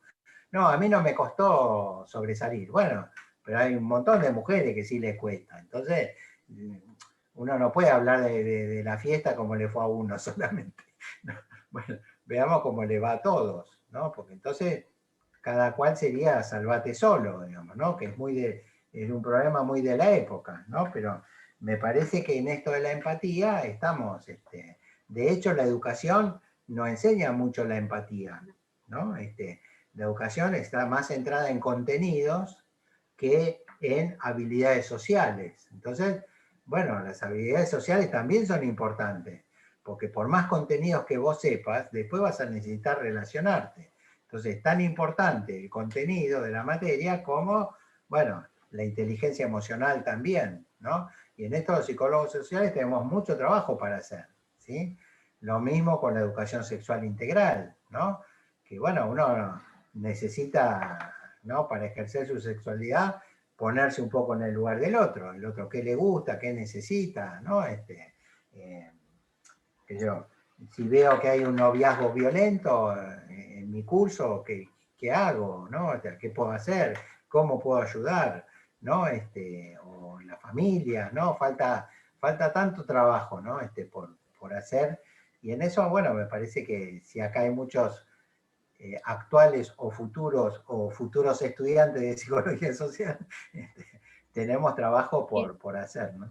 Sí, con Carlos estábamos pensando un nuevo encuentro, y decíamos de qué, lo que primero se me vino a la cabeza es empezar a ver, a reconocer los verdaderos emergentes, ¿no? O sea, porque estamos como medios estereotipados también, porque, por ejemplo, hablamos mucho de empatía, pero la verdad que se practica poco, hay que empezar a trabajar en los grupos las empatías, hay que trabajar en grupos de AT. Nosotros ahora vamos a abrir una página de asesoramiento para AT, y también para hablar de estas cosas, ¿no? O sea, muy poca empatía en los equipos de trabajo, entonces, y todo eso lo tenemos que empezar a reconocer primero, básicamente. Claro. Sí.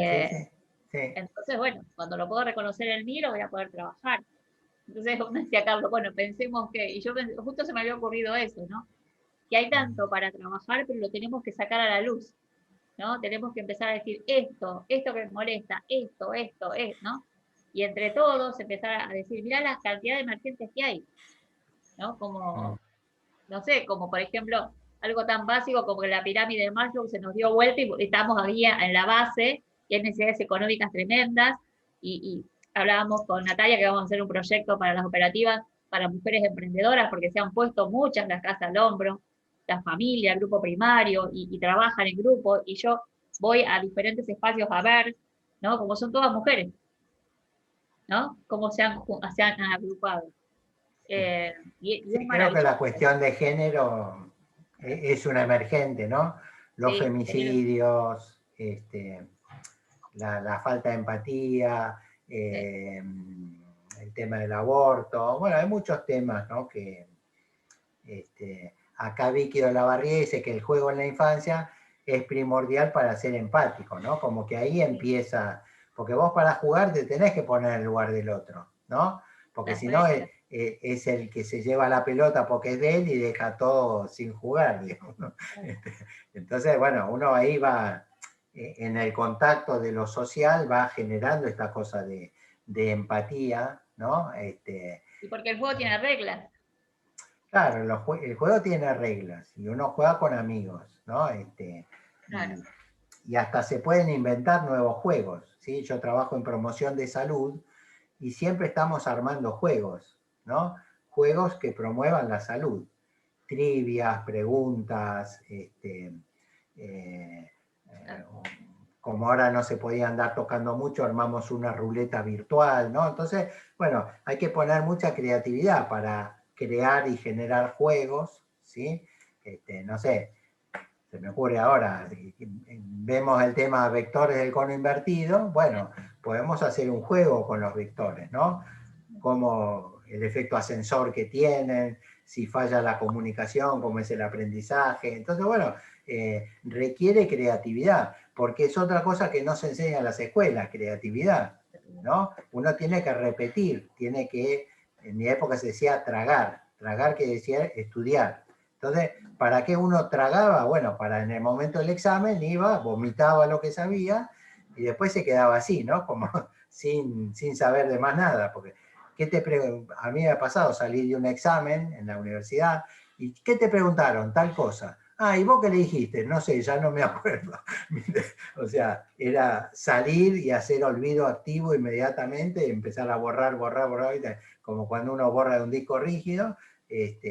Entonces uno dice, bueno, para repetir no tiene sentido estudiar. Tiene sentido estudiar si uno le queda algo, ¿no? Si metaboliza algo, ¿no?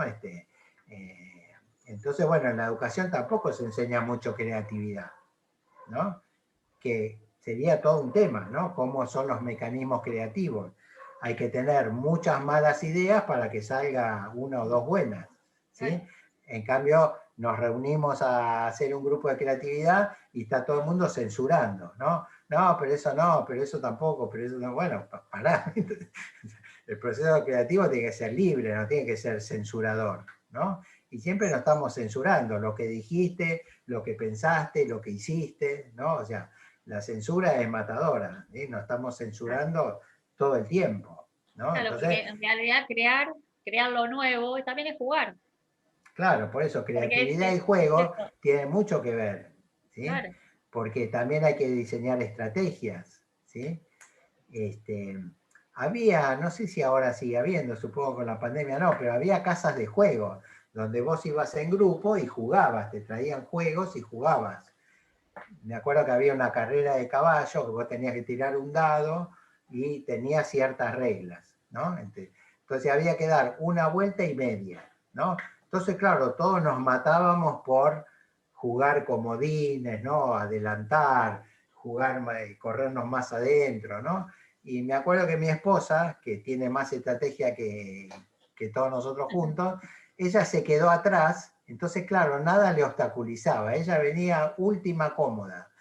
Cuando pasó cierta meta donde podía jugar sus comodines, los jugó todos juntos, nos pasó y terminó ganando, ¿sí? Entonces, bueno, viste, son estrategias. Como la leyenda de la liebre, la fábula de la liebre. Fábula. ¿Cómo es, Valeria?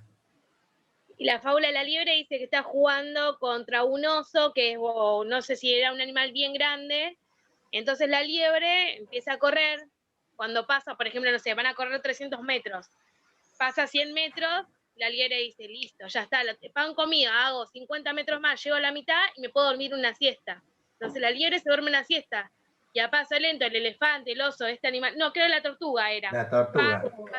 Despacito, la pasa la liebre que se le pasó la hora de la siesta y llegando a la meta, la liebre se da cuenta que se durmió y que la tortuga ya está llegando. Es cierto. Bueno, entonces, está por un lado la competencia y por otro lado la creatividad. Entonces, la educación muchas veces promueve la competencia, ¿no? Y entonces, la competencia en el sentido suplementario, ¿no? Vieron que los roles son complementarios o suplementarios. Si uno no se complementa, entonces suplementa. El complemento suma y el suplemento resta, ¿no? Entonces, estamos siempre como restando. En vez de sumar, restamos. Entonces, el juego tiene que sumar, ¿sí? Tiene que, digamos, Tiene que cooperar. abonar a un aprendizaje, a un crecimiento. ¿Cómo, Silvia? Claro, por los vectores tiene que cooperar. Claro, entonces cooperación, competencia son como cuestiones opuestas, ¿sí? Claro. Del psicoanálisis la competencia se ve más como capacidad, ¿no? No tanto como rivalidad, Es ¿no? competente para. Claro, como capacidad de, ¿no? Sería una competencia. Pero todo. para Pichón es un par contradictorio con la solidaridad, cooperar con otros, que es cooperar, o sea, operar con otros, ¿sí? Entonces, bueno, para crear hay que cooperar, ¿sí? No hay que censurar, no hay que reprimir, no hay que ponerse negativo, hay que ser más optimista, ¿sí? El juego tiene mucho de optimismo, ¿sí? El juego no debería ser pesimista, ¿no? Porque en este momento que estamos todos como muy, muy pesimistas, ¿no? David Ignacio está hablando de una depresión COVID, ¿sí? Una depresión desencadenada por la pandemia, ¿sí? Que se ve en la clínica, ¿no? Que él lo ve en sus pacientes, ¿no? Que no es la depresión tradicional, que no es la depresión del Parkinson, sino que es una depresión provocada por la pandemia. Mejor dicho, no es provocada, o sea, porque no es que porque hay pandemia no se va a deprimir, algo tiene que tener uno antes, pero el desencadenante, el factor desencadenante fue la pandemia, ¿sí? El aislamiento, la falta de actividad, la ruptura de la cotidianidad, ¿sí? Y entonces jugar, te diría, se hizo más necesario todavía, ¿no? Porque los chicos están en classroom virtuales, en Zooms, ¿sí? Con escasos contactos, ¿no? Hay un chiste de Tute que el nene va y le dice a la mamá, dice, mamá, quiero hablar con un contemporáneo, ¿viste? Como diciendo, alguien de mi edad, alguien que no sea un adulto, ¿sí? Entonces, bueno, nos ha impactado fuertemente esta pandemia y todavía estamos esperando la segunda ola. Entonces, hasta por Zoom se podría jugar. Yo he participado con gente de recreación que nos ha hecho jugar por Zoom, nos ha hecho disfrazar y nos reímos un montón. La risa es liberadora, genera endorfinas, nos da placer, nos hace sentir bien. Entonces, bueno, todo lo que promueva encuentro, risa, aunque sea virtual, ¿sí? Yo participo de un grupo de cine debate virtual. ¿Sí? Entonces, bueno, hubo que poner mucha creatividad porque era un club donde nos reuníamos presencial. Bueno, vino la pandemia y dejamos de vernos. Entonces dijimos, bueno, tratemos de ver cómo adaptamos el cine debate. Entonces, bueno, se da una película, se da una semana para verlo, otra semana donde mandamos mail con opiniones y se debate, y después hacemos un Zoom los domingos a las 5 de la tarde, ¿sí? Cada 15 días, y comentamos la película, ¿sí? Entonces, bueno, es como en su época la Peña Carlos Gardel, que se hacía en el Borda, que se hacía los domingos, ¿no? Entonces, para los internos del Borda, el domingo era el día de la Peña, ¿sí? Marcaba un antes y un después, ¿sí? Esto Entonces, que contás me parece que es súper importante porque es el juego adulto, ¿no? Porque el juego, que es de lo que estamos hablando, se presta en este caso, porque uno cumplir con esa meta de ver una película y pensarla, verla varias veces, porque en una no puedes hacer una sola interpretación. Entonces, después tenés que sentar a hablar con pares que te expliquen cosas, por ejemplo, que vos no viste, o decir, bueno, eso también es parte del juego. y también consta de un otro. Y mirá qué importante es, ¿no?, también relacionar esto de la pandemia para los adultos, si bien a los niños también les repercutió mucho, como el adulto siempre está diciendo que no a los juegos por ahí que no sé, son molestos de los chicos. Las vocalizaciones, por ejemplo. Las vocalizaciones llegan en algún momento que para el adulto es como intenso. Entonces estás, bueno, basta, listo. Y estás parando eso que, cómo nos repercutió a nosotros la pandemia, ¿no? Digo, esto que estoy tratando de hacer se me hizo medio como un barullo en la cabeza, pero a nosotros nos dijeron que no podíamos salir, no podíamos ver a nuestros amigos.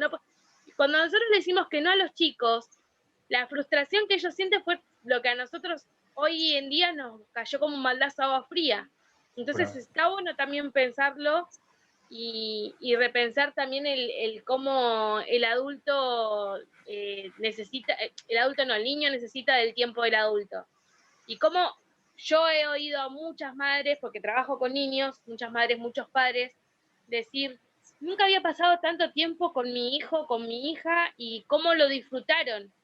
Sí, Mirá, sí, sí. para mí Algunos lo yo disfrutaron y otros lo sufrieron, porque bueno, subieron casos de violencia, ¿sí? Madres o padres que nunca le habían pegado al hijo, en pandemia empezaron a pegarle porque están sobrepasados, ¿sí?, por problemas económicos, de convivencia. A veces las viviendas son muy chicas, no están preparadas para estar todo el tiempo, toda la familia bajo el mismo techo, ¿sí? Entonces, bueno, digamos, todavía no medimos el alcance psicológico que ha tenido la pandemia en todos nosotros, ¿sí? Me parece que va a ser un trabajo que va a haber que hacer, ¿no? Porque todos estamos contando muertos y vacunados, infectados, o sea, toda la parte biológica y médica se abordó, ¿no? Me decía un paciente que está en Suecia que están llamando a especialistas en ética para ver este tema de la vacunación, de la pandemia, ¿sí? O sea, que hay otros países que lo están tomando como más integral la cosa, ¿no? Los psicólogos, por ejemplo, no fuimos declarados esenciales, ¿sí? Entonces, bueno, eso marca, ¿no? Marca como una cierta tendencia, como que, bueno, como si todo fuera medicina y biología. Y los seres humanos no solo somos medicina y biología, tenemos un montón de otras cuestiones emocionales, psicológicas, ¿sí? Se nos quemaron los libros porque siempre decíamos, che, abracémonos, besémonos, acariciémonos. Bueno, ahora ya nadie dice eso, ¿viste? Más bien decís, salí de acá, ¿viste? Me vas a contagiar. El otro se ha convertido de todo esto que decimos de lo social, bueno, no sé, Pichón Rivière se levanta de la tumba y se muere de vuelta, ¿viste? Porque todo lo que promulgamos ahora no funciona. No es que no funciona, no puede funcionar por una cuestión de contagio, pero incluso el término distancia social, ¿no? Por ejemplo, acá nosotros no tenemos distancia social. Acá, bueno, está bien, no nos podemos tocar, pero hay una distancia física necesaria, importante, pero distancia social es otra cosa. ¿Por qué se le puso ese nombre? ¿No? Es distancia física. Porque entonces si hay que haber distancia social, no hubiéramos hecho cine debate, o no hubiéramos hecho este Zoom, porque bueno, si hay que distanciarse socialmente, pero bueno, acá socialmente nos estamos comunicando, y estamos con distancia física por una cuestión de cuidado, ¿sí? Pero ya el término, las palabras definen, ¿sí? Ya decir distancia social marca una cuestión social justamente, ¿no? De que el otro pasó a ser un enemigo, pasó a ser un otro que te puede enfermar, ¿no? Y no un otro que te puede ayudar, que puede ser solidario, que te puede dar el asiento en el colectivo, o que podés ver una película, y lo interesante es que, bueno, cada cual tiene su enfoque. Ah, yo había entendido otra cosa. Ah, yo eso no lo escuché. Ah, yo la pasé 3 veces, dice. Entonces, bueno, Para Pichón sería distancia óptima y listo, ya está. O sea, siempre sociabilizando. Claro, pero esto de distancia social, a mí me parece un término equivocado y confuso. En realidad es distancia física, lo que no tenemos que... Incluso distancia física puede ser 2 metros, ¿no? Bueno, no sé, yo voy a caminar al Parque Avellaneda, ¿no? Y bueno, y mantengo distancia física, ¿sí? Pero bueno, veo gente jugando al fútbol, otros juegan al béisbol, otros entrenan, otros corren, otros escuchan música. Hay un grupo de baile boliviano que se llama Caporales, ¿sí? Están ahí Todos bailando. ¿Eh? Todos juegan. Claro, bueno, todos están ahí compartiendo un espacio con la distancia necesaria y sin contagiarse, ¿sí? Cada cual tomará su mate, me imagino, cada cual con su botellita de agua, y bueno, estamos compartiendo un espacio, ¿sí? Entonces, bueno, eso es distancia física, pero no es distancia social, ¿no? O sea, digo, hay como que replantear hasta los términos, ¿no? Bueno, esperemos que algunos de ustedes nos veamos jueves o viernes en la formación virtual. De psicología social. Va a ser un placer. Acá Nati. estamos. Sí, en primer lugar, bueno, agradecerles a todos por participar, por haberse hecho este ratito para compartir con nosotros, a Silvia que permite estas capacitaciones, y a vos, Carlos, un placer, como siempre, escucharte con tantos conocimientos, y me voy a quedar con algo que decía Vale también con respecto al juego, que el juego nos exige a los adultos ponernos a la altura de los chicos, y esto no es fácil, porque a veces les pedimos a los papás que hagan cosas que no hicieron con ellos. Entonces, primero hay que ver alrededor qué está pasando con esa familia que a lo mejor no puede dedicar un rato para ese espacio de juego. Como decía Carlos, a veces se ve como un espacio o un tiempo perdido, y quizás podríamos pensar, los que somos papás acá, no sé si habrá muchos o no lo sé, empezar a pensar un poco esto del tiempo compartido, el tiempo vivido y el tiempo percibido también, ¿no? Y tratar de generar algún ratito que tengamos, aunque sea media hora o 20 minutos, de dedicarnos sin pantallas, sin teléfonos, a jugar con nuestros hijos. 20 minutos al día, no hace falta todo el día, pero sí 20 minutos que sean de calidad, que eso va a hacer que nosotros nos podamos vincular con ellos y van a ver las cosas hermosas que nos van a enseñar. Lo digo como mamá y como docente también, que ese espacio, ese ratito nos hace bien a todos. Así que bueno, Carlos, de por sí agradecerte un montón y bueno, y contarles que si estamos abierta la inscripción en realidad para psicología social, los jueves y viernes de 6 a 8, completamente virtual los 3 años, ¿sí? Empieza virtual, termina virtual. Carlos Siñón va a ser el profesor de esta carrera, el facilitador, le decimos nosotros, durante los 3 años, esperemos, te estamos comprometiendo acá, Carlos, los 3 años. Así que si tenías pensado otro plan, no lo sé, vas a ser los 3 años el profesor. Después tendrá otra profesora en la parte teórica, en la parte práctica, que es la parte operativa. Pero bueno, el que quiera formar parte de las sedes operativas, están todos invitados. Después, obviamente, les pasamos los valores y demás, pero bueno, sepan que son los jueves o los viernes de 6 a 8. Bueno, ¿algo más, Silvia? ¿Vos querés cerrar con algo? Agradecer. Bueno, como abuela también, las abuelas a ponerse a jugar con los nietos. Que nos alejaron tanto de los nietos, qué horrible lo que hicieron con las abuelas y los nietos. Las abuelas. Horrible. Y agradece que no está en Chile, como el mío. Claro, sí, pero viste, casi fue lo mismo el año pasado. Así que bueno, agradecerles a todos. Nosotros andamos de capacitación en capacitación. Ahora viene una de psicomotricidad. Así que agradecer y bueno, nos vemos en la próxima, ¿no? Bien psicosocial y hablemos de emergencia. Bueno, ¿no? ¿Quieren escribir acá en el chat el Facebook, donde está el archivo de que yo les... Sí, ahora lo vamos a qué bueno que ya esto. Sí, yo lo subí hoy. Ah, lo voy a descargar. Hoy tuve un día. Sí. Acá estamos, llegamos bien. Yo lo tengo en papel, pero como está en PDF, lo bien compartí. operativo. Sí. Así que bueno, en la página del Facebook de Construyendo, en la parte de archivos, está y otras fichas mías y las cosas que yo subo todos los días. Ahora estoy subiendo muchas cosas de psicología, pero hay muchas de psicología social, temas todos muy interesantes, ¿sí? Que bueno, que tienen que ver con nuestros temas, ¿no? Y como dice Pichon Rivière, la psicología tiene que ser una psicología de la vida cotidiana, ¿sí? Que sirva para la vida cotidiana, ¿no? Porque si no, sirve de poco la psicología. Queda en lo individual, queda en el tratamiento terapéutico, pero bueno, la psicología es otra cosa, digamos, es mucho más amplia, más allá de uno a qué se dedique. Bueno, como dije, la creatividad tiene que estar siempre, y en todo lo que uno haga, poner creatividad siempre es más placentero, más productivo, ¿no? Y jugar, bueno, también es muy productivo, ¿eh? Así que yo también les agradezco mucho su presencia, y bueno, nos estaremos viendo en alguna otra A oportunidad. jugar más. Y los psicólogos sociales, como tallereamos mucho, jugamos un montón. Por ahí tenemos Claro. una psicodramatista. Los psicólogos sociales jugamos un montón, Sí. tallereamos un montón, amamos eso.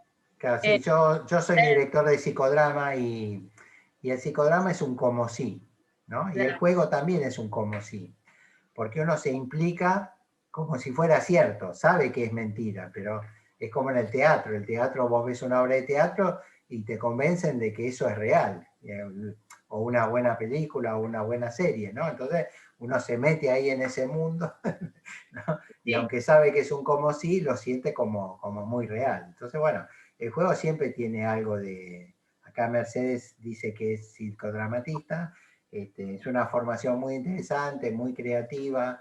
A mí como docente me ha servido mucho, ¿sí? Usar técnicas y herramientas del psicodrama, incluso en educación. Así que bueno, tenemos para estudiar 20.000 cosas. Por suerte. Bueno, muchas Bueno, gracias. gracias. Gracias por estar. Les Hasta vamos a luego. el teórico y la certificación. Así que inmensamente agradecidos. Y hasta la Bueno, próxima.